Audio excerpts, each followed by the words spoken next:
family joked about me marrying him as a backup plan, and it made him question everything about us.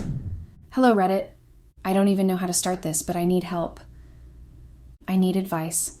I need someone to tell me what to do because my life is falling apart and I can't breathe anymore. I feel like I'm suffocating in this house that used to be filled with love, laughter, and warmth, and now it's just silence. A deafening, suffocating silence. I've ruined everything. I know I have. And the worst part is, I didn't even see it coming. I didn't know one stupid moment, one offhand joke, could cause this much damage. I've been married to my husband Adam for 2 years. 2 wonderful, beautiful years. At least they were. He was my best friend, my partner, my everything.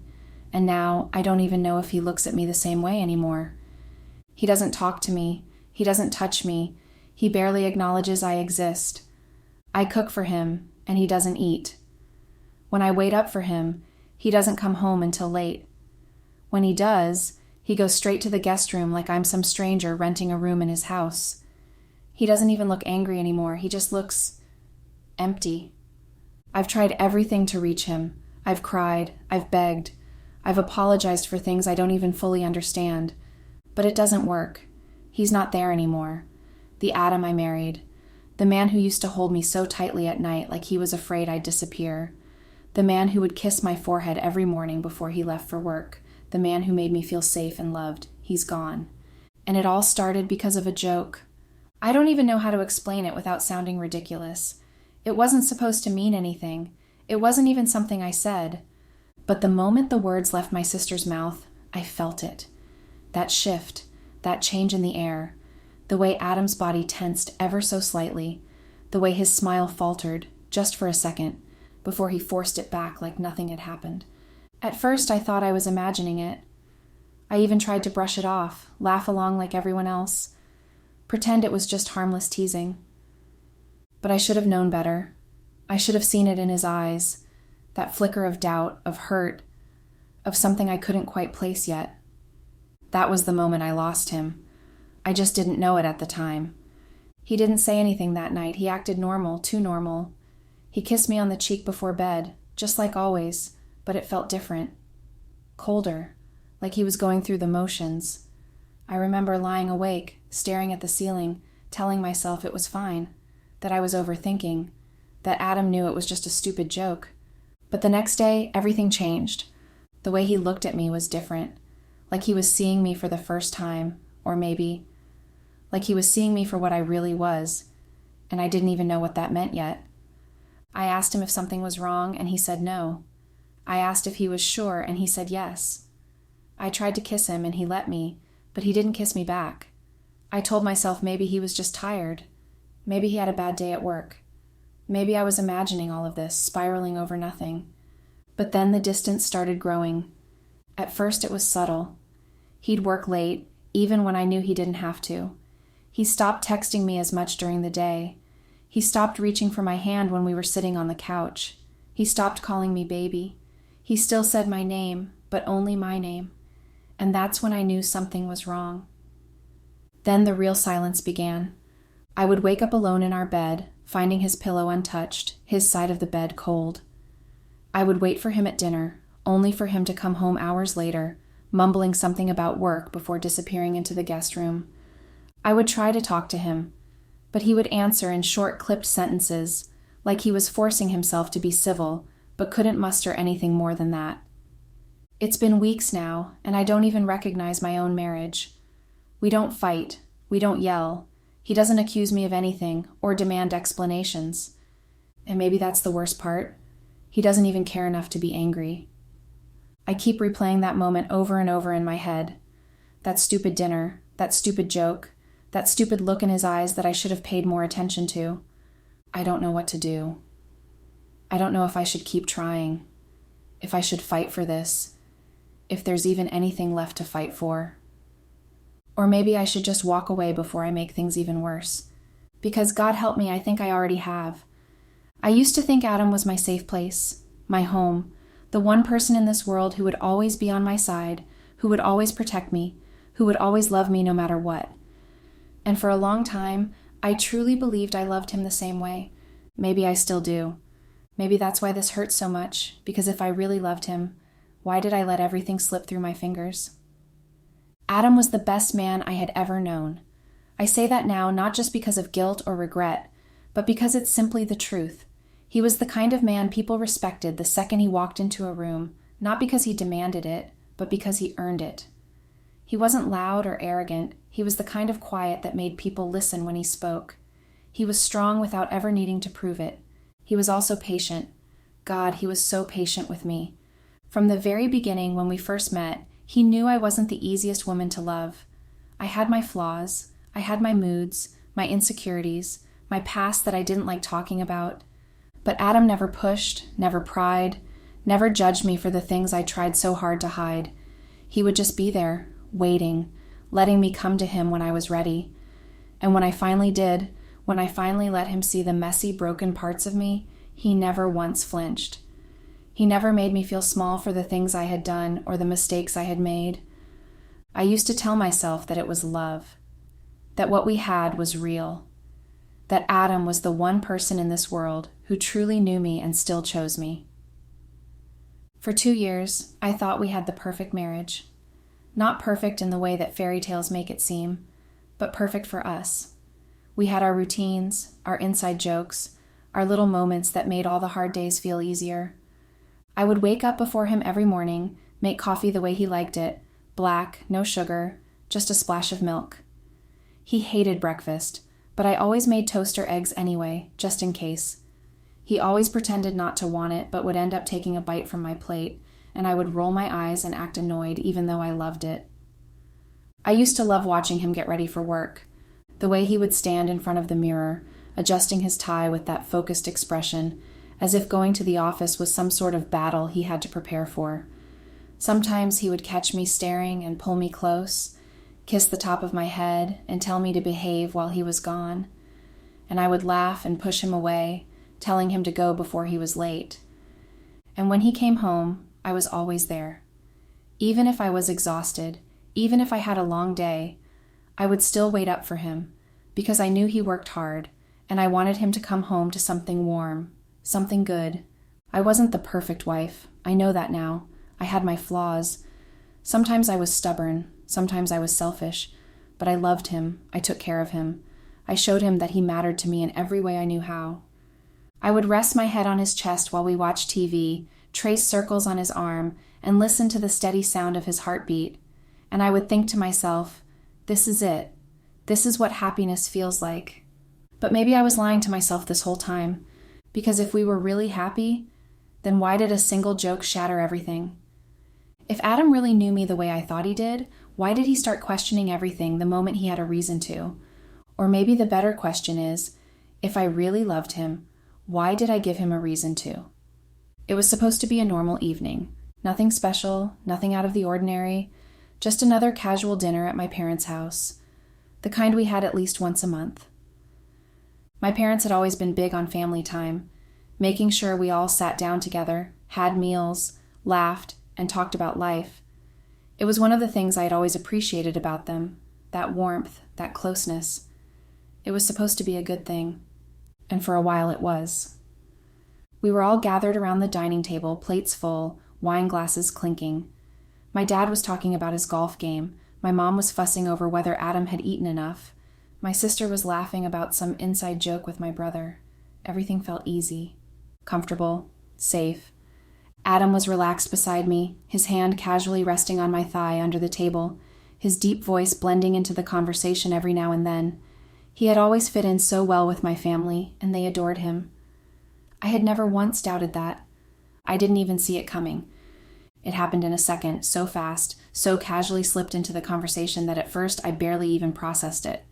My sister, always the one to make the bold jokes, always the one to push just a little too far without thinking, laughed and made some offhand comment about how, in the end, I had settled for the backup plan. The words hung in the air, barely noticed by anyone but me and Adam. I felt it immediately, the way his body stiffened beside me, the way his fingers, which had been lazily stroking my knee under the table, suddenly went still. I looked at him instinctively, but he didn't move, didn't react, not at first. Then my dad chuckled, nodding along as if it was some universal truth, as if it was a fact. Something everyone had always known, something that had never been a secret. I felt my stomach tighten, my skin prickle with something I couldn't place yet. My mom, smiling, chimed in. Not with malice, not with cruelty, just with thoughtless ease. She mentioned Nicholas, said something about how, while Adam was a wonderful husband, there had always been other options, bigger options, more successful ones.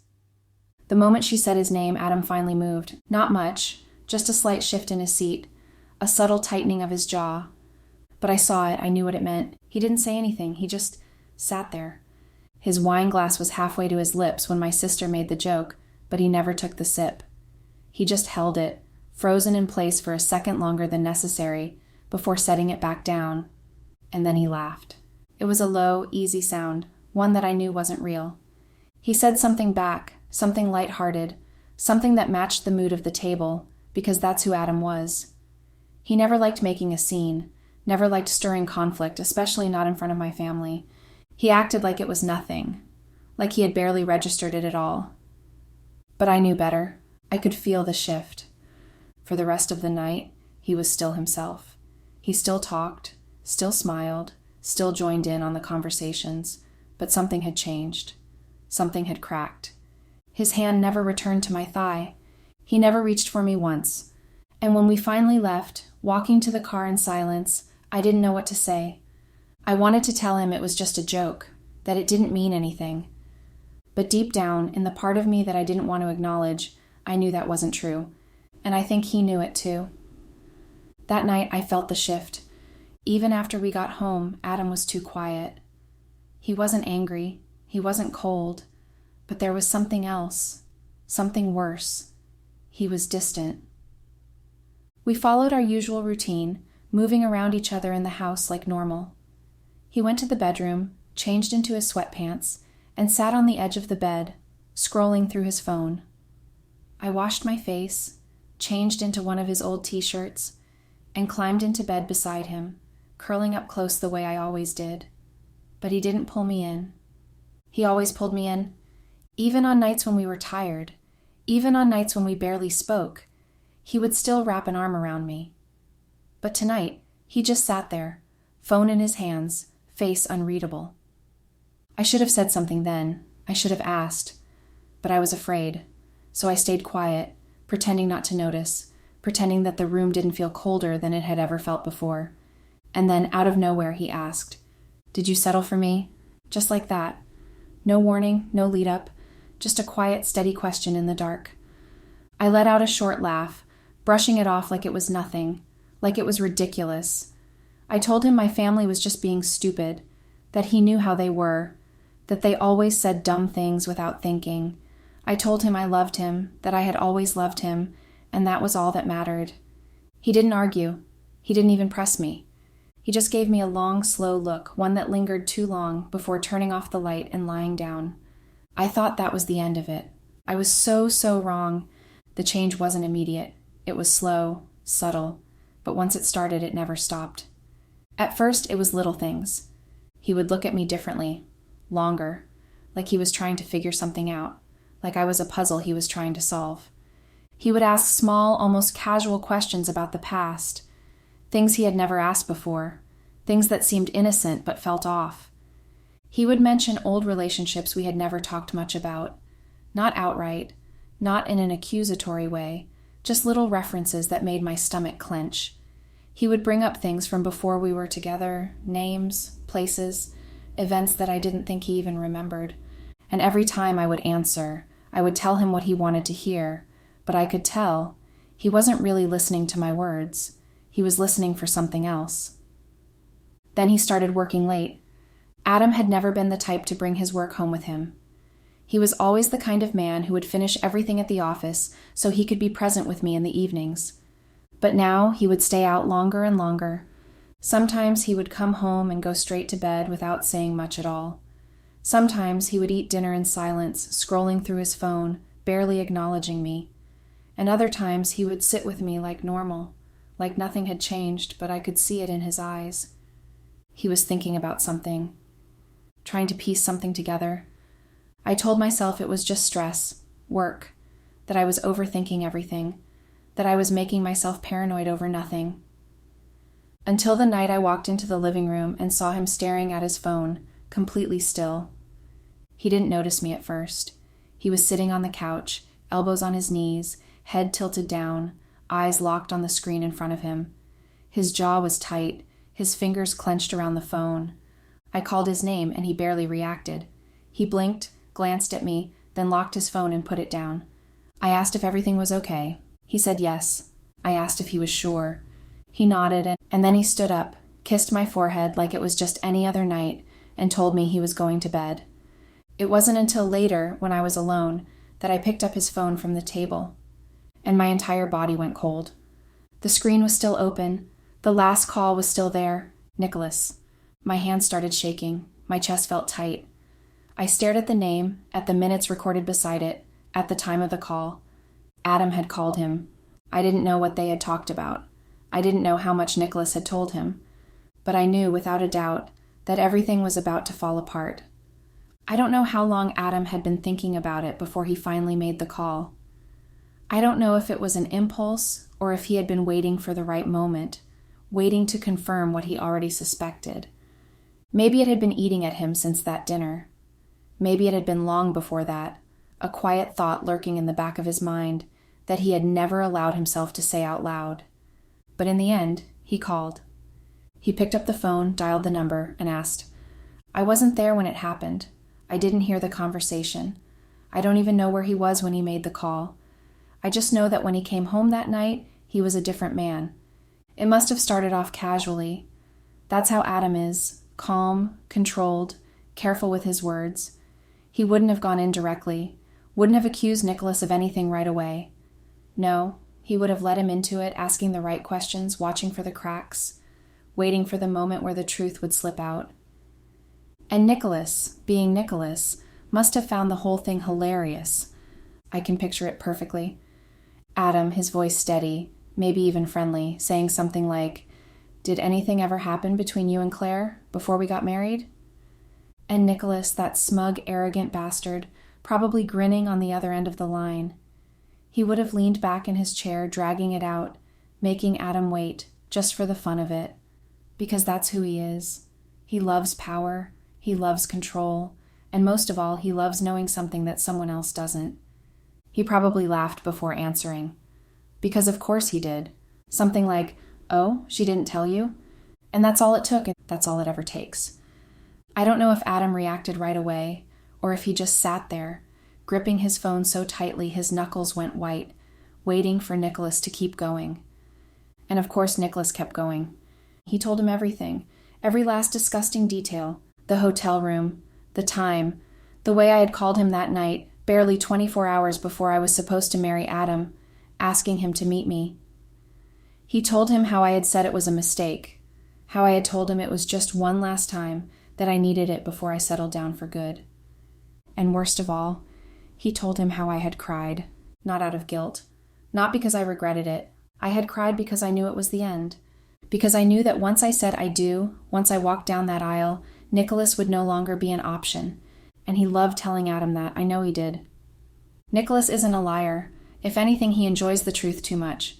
He doesn't need to twist words to hurt someone. He just knows exactly which ones to use. So when he told Adam that I had been in his bed the night before our wedding, I knew he didn't hold anything back. I know he told him what I said, how I had moaned his name, how I had touched him like I hadn't already made my choice, how I had let him inside me knowing full well that the next day I would be standing at the altar with someone else.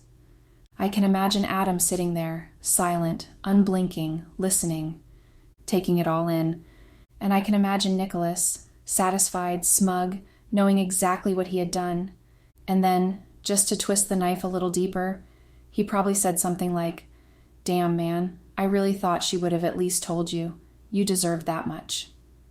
And that was it. That was the moment everything ended. I don't know how long I sat there waiting, maybe an hour, maybe 5. The clock kept moving, but I wasn't really seeing it. I just sat on the edge of the bed, my hands gripping the sheets, staring at the door, waiting to hear his car pull into the driveway. waiting for him to come home and waiting for the inevitable. When the sound finally came, the slow roll of tires, the engine shutting off, the distant click of the car door closing, my heart stopped. And then I heard nothing. No rushed footsteps, no slamming of doors, no anger, no rage, just silence. That was somehow worse. When the front door finally opened, I nearly stopped breathing. He didn't storm in, didn't throw accusations in my face like I had braced myself for. He just walked, slow, measured, controlled, and then I saw him. His face was unreadable, blank in a way I had never seen before. His eyes were red, swollen, tired, but he didn't look at me with anger. He didn't even look at me with hate. He just looked at me like I was nothing, like whatever I had been to him before, his wife, his partner, the person he loved, was gone. He didn't say anything at first, and then, when he finally did, his voice was terrifyingly soft. He told me I was free now, that I could sleep with as many men as I wanted, that I didn't have to pretend anymore. I think I stopped breathing. I think I opened my mouth to say something, to tell him it wasn't like that it didn't mean anything, that I loved him, but nothing came out. Because what could I say? I had done exactly what he said. I had lied to him. I had stood beside him, held his hand, promised him forever, while keeping a piece of myself buried in someone else's bed. So I did the only thing I could do. I cried, silent, pathetic tears burning down my cheeks as I watched him turn away from me. He didn't even wait for me to try to explain. He didn't ask for details, didn't want to hear my excuses, my apologies. He just walked into the bedroom, lay down, and closed his eyes. And that was it. No screaming, no questions, no demands, just silence. And when I woke up the next morning, he was gone. Adam didn't leave me, not in the way most men would have. He didn't file for divorce. He didn't even sleep somewhere else. He just stopped being my husband. At first, I thought maybe he was processing it, that he just needed a few days, maybe even a few weeks to clear his head, to understand that what I did didn't change the life we had built together. But days turned into weeks, weeks turned into months, and nothing changed. He moved into the guest room. He didn't tell me. He didn't sit me down and have a discussion about it. I just woke up one morning and saw that his closet was half empty, that his shoes weren't by the door, that his cologne wasn't on the bathroom counter.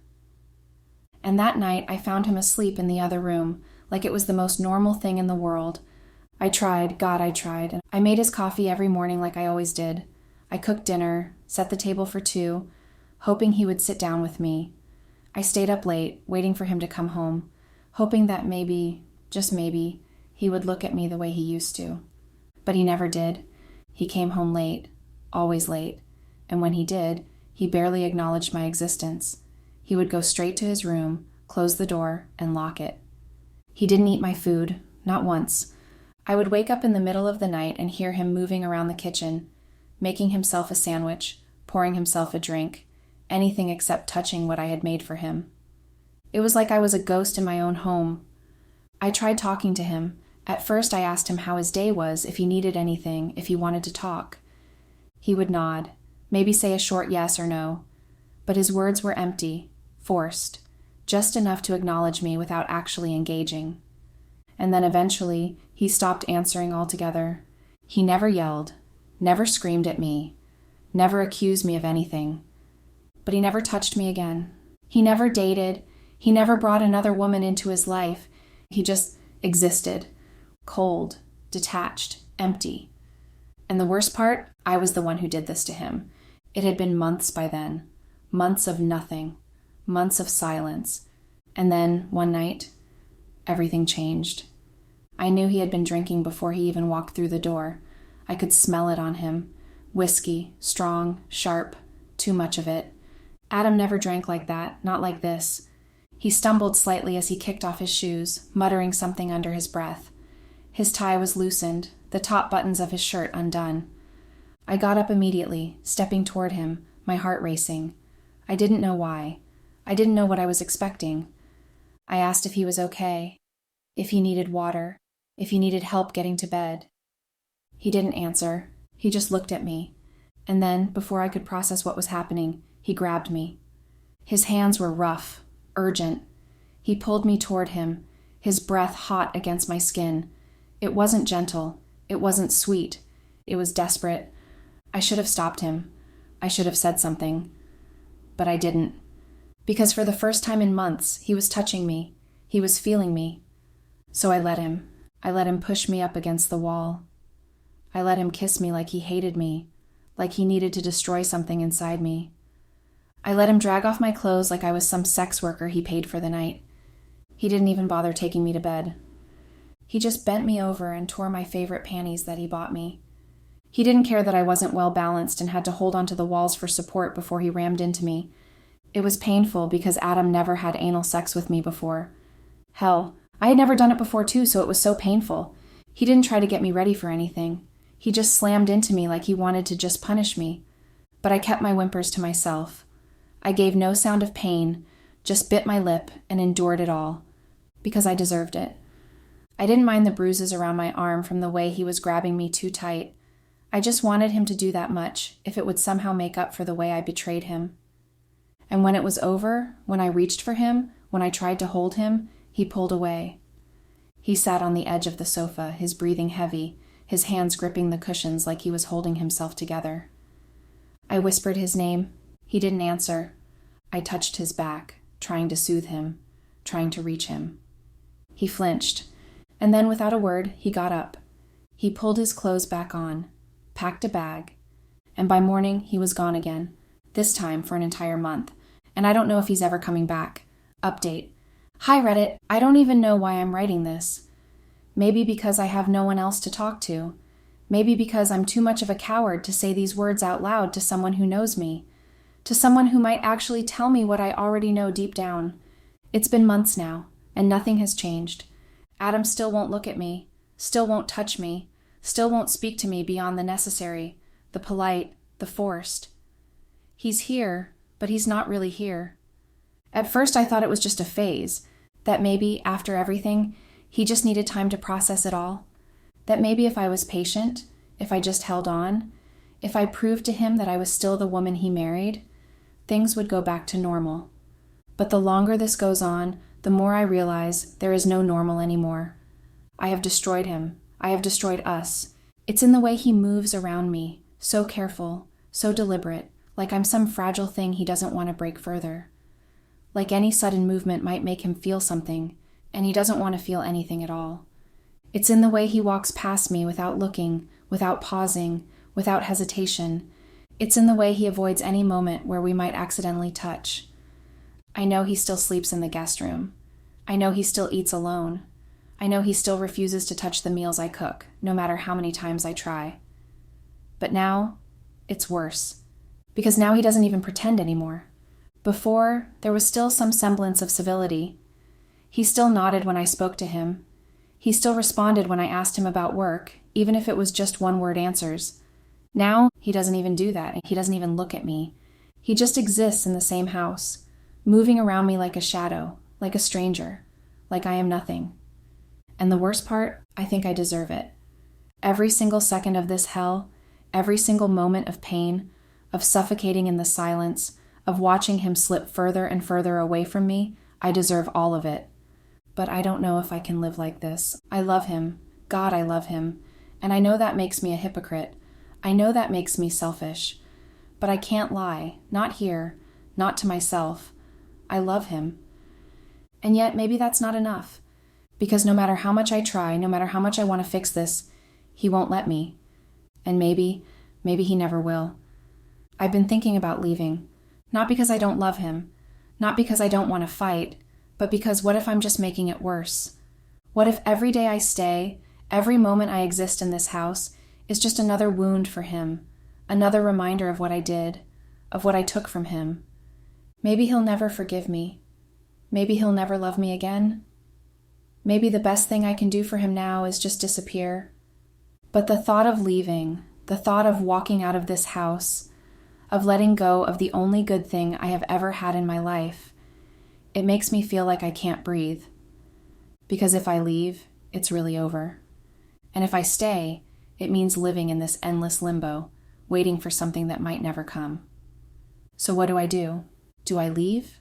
Do I stay? Do I keep waiting for a man who might never love me again? Because right now, I don't know anymore.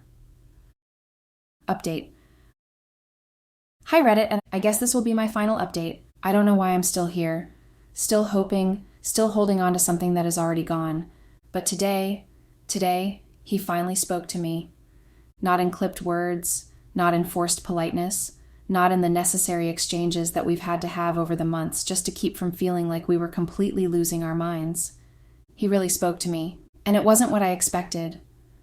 I think, deep down, I had hoped that one day, when he finally looked at me again, it would be with anger, that he would yell, scream, curse me, throw things, tell me how much I destroyed him.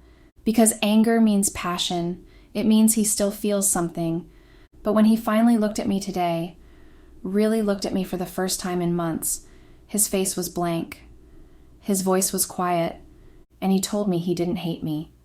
I thought for a second that maybe it was a step forward, that maybe if he didn't hate me there was hope. But then he said something else. He said he just didn't know if he could ever love me again. And just like that, whatever was left inside of me broke. He still won't touch me, he still won't let me in. But he gave me something, a choice. If I want to leave, he won't stop me. He didn't say it in anger. He didn't throw it at me like a threat, like an ultimatum.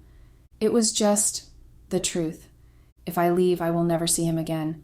If I stay, I will be waiting for a man who might never love me again. And for the first time, I don't know what to do. I thought I would leave. I thought I had already made that decision. But now, standing at this crossroads, I feel like I am paralyzed. If I walk away, I will regret it forever. If I stay, I might be forcing him to live in a prison he never asked for. And maybe I have already done that. Maybe every single day I have stayed here, lingering like some ghost of the woman I used to be, I have made it worse for him. I love him. I love him more than I have ever loved anyone in my entire life. But I don't know if that matters anymore. I don't know if love can fix this. I don't know if there is anything left to fix. So this is it, my last post. Because no matter what I choose, this is the end. Either I walk away from the man I love, or I stay and watch him slowly slip away from me, piece by piece, until there is nothing left of us at all. And if you take anything from my story, let it be this. Do not be like me. Do not wait until it's too late to appreciate what you have. Do not throw away something beautiful for something meaningless. Do not let yourself believe that you can have one last thrill before committing to forever, because forever doesn't wait for you to make up your mind. Forever is a choice, and I made the wrong one, and now I have to live with it forever.